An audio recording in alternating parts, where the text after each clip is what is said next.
Webheads, when it comes to Mysterio, looks like he's been behind the scenes for quite a long time.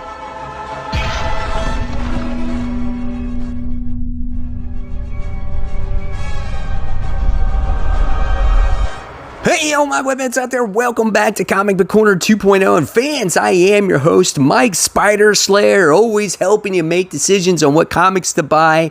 And today, guys, I'm bringing you another episode of Spider-Man Weekly. That's right, webheads, I give you my thoughts and a discussion on what I think about the latest and greatest comic books when it comes to yours truly, The Amazing Spider-Man. And today, guys, we're going to be talking about The Amazing Spider-Man issue 71, titled Sinister War Part 1. But don't you have Sinister War, the main title, going on right now? So I don't know how they say Part 1 and then there's an event going on. I don't know, all confusing there. But nevertheless, this ties into Sinister War, and I'm excited to bring this to you. So, just to let you guys know, there are spoilers in this discussion / review. So if you have not read your copy, go ahead and read your copy. All right, guys, so let's talk about this. First things first, let's talk about the artwork. In this book, we got two different artists in here. They're both named Federico. One is Vincentini, and the other one is Federico Sabintini. And their artworks are different. You got one artist that does things really edgy, intense, balls to wall type of artwork. You get to see that in the action scenes. And then you get the other artist where he draws the characters like cartoony, cutesy, anime type of style. You can see it in the facial expressions. And I'll leave you a side-by-side here of Mary Jane and how one artist draws the character and the other draws the other. So you can see the differences between the two artists here. Does it really take you out of the book? Not so much, but you can definitely tell that the art is different, okay? Why they had to, I really don't know. All right, so let's talk about this story here. What did we accomplish in this particular story? Well, we find out a lot when it comes to Mysterio, but when it comes to anything else in this particular story, not much has really happened. In fact, we got more questions than answers, right? So first things first, in the beginning of this book, you get a little bit of action where you get Spider-Man is obviously doing battle against the Sinister Six and the Savage Six, and you get some narration with Kindred. Then all of a sudden it goes to the point with Mysterio right after Mysterio transported Mary Jane out of the theater, and it looks like they go to the, I don't know if it's the set of the movie or whatnot, but it looks like they go to some kind of, scene or set, like I said. So now all of a sudden we get the story with Mysterio on what's going on with him. We find out in this issue that he died, and he's died quite a long time ago.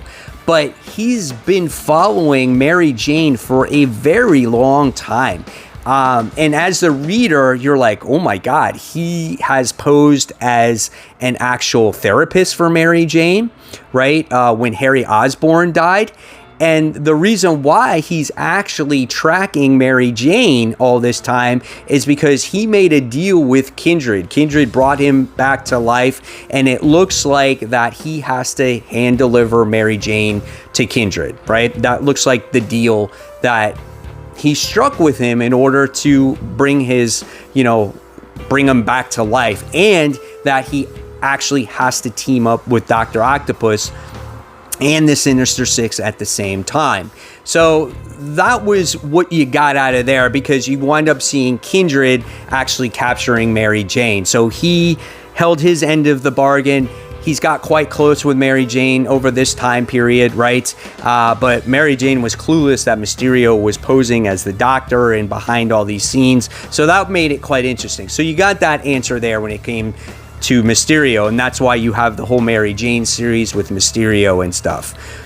Now we wind up getting some other things that Nick Spencer's introducing right now, where I'm kind of like, wow, we're still introducing things, right, when it comes to this series. But we get something with Norman Osborn where his partner, Strom, I think his name is, Mendel Strom, where he has actually passed them away, and he actually left him something in a safety deposit box, which looks like an actual key.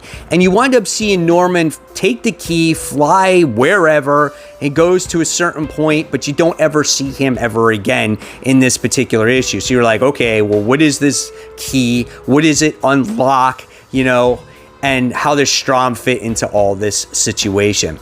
Then you wind up seeing Harry Osborn and Carly Cooper. Not Harry Osborn, obviously, who is Kindred, but the Harry Osborn, whoever he is, in the jail cell. And he's given, you know, Carly a sob story about, you know, his family and how he's down on his luck. And Carly's trying to pump him up like, you got to get over this. Stop feeling sorry for yourself, blah, blah, blah. And then all of a sudden, the jail cell that they're in is just magically opens up and they're just kind of like, now what? And so what does that accomplish in this comic book? It doesn't really accomplish anything, right? So, meanwhile, towards the end of this book, like I said, you get Mary Jane handed over to Kindred, and it looks like he's joining the Sinister Six, and that's basically it. That's what happens in this comic. So you don't get anything from Spider-Man, just you see him battling, and everything is about Mysterio. So yes, did we get answers with Mysterio on why he was so close to Mary Jane? Yes, it accomplished that. But it didn't answer any other questions when it came to the other characters. So what did I think about this particular issue of this comic book? Well, for me, I thought it was a little bit disjointed. Like, there was no need to show Spider-Man in there. And I think there was no really need to show Carly Cooper or even Norman Osborn in there. It was kind of pointless because it didn't really accomplish anything right there. So if you had all your scenes with just Mysterio, at least it would have just taken care of that. And you're like, okay, I see where they were going with that. But it just stalled some of the other story plots there. So there wasn't really any action, and I felt that it was a little bit of a letdown with such the high octane issue that we got from Sinister War Part 1, right? And again, I don't understand the artist change. Like, why did you need two artists on this particular issue? It just did not make any sense to me. Was it a bad issue? No, it wasn't bad, but it just didn't live up to that first Sinister War issue. So is that what we're going to see in the Sinister War parts? Is all the action and intense things that happen? And when it comes to the Amazing Spider-Man tie-ins, we're just going to see, you know, less action and more of the story here? I don't know. We'll see. But that's what it seems like is going on right now. So if I had to grade this actual comic book, I'm going to give this one 3 spiders out of 5. This one was just average for me. The last issue of Amazing Spider-Man really had me hyped up because you got to see all the different types of characters, and it was building and building and building. And then in Sinister War, you get all those characters, and this one, it just kind of levels off and really doesn't accomplish anything except for Mysterio.